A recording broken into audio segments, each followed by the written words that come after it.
Hey, this is Russ. Time for another knee patient update and a new knee patient. Yeah. So the first one we have is patient 16F from South Florida. Remember her? She's the most recent knee patient. I'll put a link up there again so you guys can see hers if you missed it. And she tells us, let me read this off camera again. I wanted to give you an update as requested on my knee journey. On March 23rd, 2021, I had an MUA and I believe it was successful, although it did hurt a lot. Yeah, they do tend to hurt, especially in your quad muscles. Usually when people write to me, I usually tell them that. My knee feels less restricted and more movable. I'm optimistic about the end results, and I'm doing therapy and will let you know how it goes. My second day after the MUA, I hit 100 degrees of flexion. Well, good for her. And if she keeps going at it, she'll get even more, right? I also didn't get a whole lot of flexion after I got out of the surgery. The doctor hit 130, and I think the first time through, I hit, I was in the 70s, I hit in the 90s. And then after the second time I had the MUA, I hit in the low 100s. But eventually, as you know, the therapist got me to 130, and today I'm at about 120 easy, okay? All right, let's move on to patient 17M, and he's from Minnesota. You know, we get a lot of guys from Minnesota, which is good, but I would like to see you other guys from the other states write in and let me know, okay? All right, so here's what he has to say. His is a little bit long, but that's good. It'll give us some feedback on how he's doing. So he says, Dear Russ, I've been watching several of your stories, and I thought I would reach out to you with my success story to give people some hope in total knee replacement. I'm a male who is 65 years old, avid tennis player, and located in Minnesota. I've had knee issues for a number of years, and I've had cortisone shots, knee injections, and physical therapy, all with limited results. Last fall, my knees progressively got worse. After playing a match, my left knee began to swell and was quite painful. I decided to try wearing a knee brace, and it only made the swelling worse. I quickly scheduled an appointment with an orthopedic specialist, and they drained the knee and administered cortisone shots in each knee. The cortisone shots literally lasted 3 days, and I was back to feeling the dreadful pain in both knees.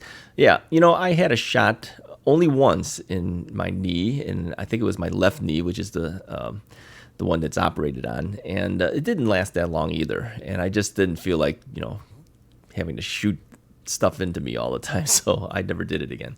All right, back to him. He says the x-ray showed bone on each knee, and my right knee was worse than the left. Okay, playing tennis for me was just not fun anymore, as I couldn't run or serve without extreme pain. A couple of my tennis friends who had knee replacements recommended an orthopedic surgeon who had done their surgery. I scheduled an appointment in October of 2020. The surgeon provided some undesirable options to me, and I wanted to live, and if I wanted to live in pain. These options included using a cane, use a walker, or give up tennis and other hobbies that made my knee painful. Yeah, I think that would be tough for someone who's actually active. You know, if you told them, hey, you're just gonna have to give up everything, right? So, okay.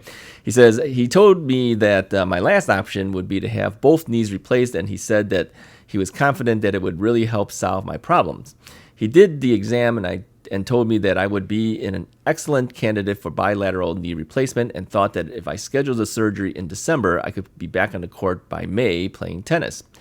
I had the surgery on New Year's Eve, and although my hospital stay was not the easiest, meaning they tried 2 times to get me on my feet after surgery to start the therapy process, but I was just too weak and nauseated to do so. I had the surgery at 10 a.m. Thursday, New Year's Eve, and finally got out of the hospital bed at 6:30 a.m. on Saturday, nearly 42 hours on my back without being able to get up. When the nurse came in at 6:30 to check on my stats and vitals, she asked me if there was anything I needed, and I asked her if I could try to do a walk. Okay, that's good. At least he's doing that. They actually had me up pretty fast too. A couple hours after the surgery, they said, okay, get up, let's walk. I kept thinking, what are you, crazy? I can't do that. Okay, so back to him. He says, She got me up, and to my amazement, I was able to walk around the entire orthopedic wing of this hospital. Later that morning, I worked with the PT therapist on 2 different occasions, both on walking and going up and down stairs. Yeah, they had me on stairs the next morning. That I was really scared at. Yeah, I mean, you can barely walk, and they're telling you to go up and down stairs. All right. Fortunately, my situation totally turned around that morning, and the hospital released me at 1 o'clock Saturday afternoon. Okay. My orthopedic surgeon arranged for a CPM machine, continuous passive motion machine, and 2 compression ice machines. You know, I never had machines for ice. I just had ice packs. We had quite a few ice packs. My orthopedic surgeon arranged for a CPM machine, okay, and 2 compression ice machines. I know that some doctors don't believe in the effectiveness of the CPM machine and will not recommend them, but I found it to be an invaluable, and both of these pieces of equipment were so helpful during my recovery. PT therapy was provided twice a week in my home for 2 weeks, and then I had 12 PT off-site therapy visits over the course of the next 10 weeks. 12? Try 80. So yeah, he did pretty good. I used the CPM machine for 23 days and maxed out the range of motion and extension. My doctor told me that there was no need to use it any longer, and I had the medical device company pick it up so I wouldn't be billed. I still find the ice compression machine to be helpful, particularly after a heavier workout. It's now been 12 weeks post-surgery. My extension is at 0 in both knees, and my left knee rotation is at 143. Pretty good. And my right knee is at 139. They expect that these numbers will continue to increase a bit as my knees continue to heal over the next 6 months. Okay.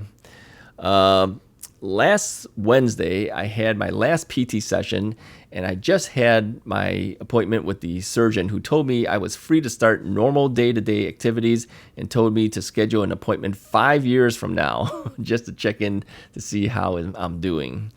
Yeah, you know, I don't have an appointment that far out, and every time I see the doctor, it costs me money.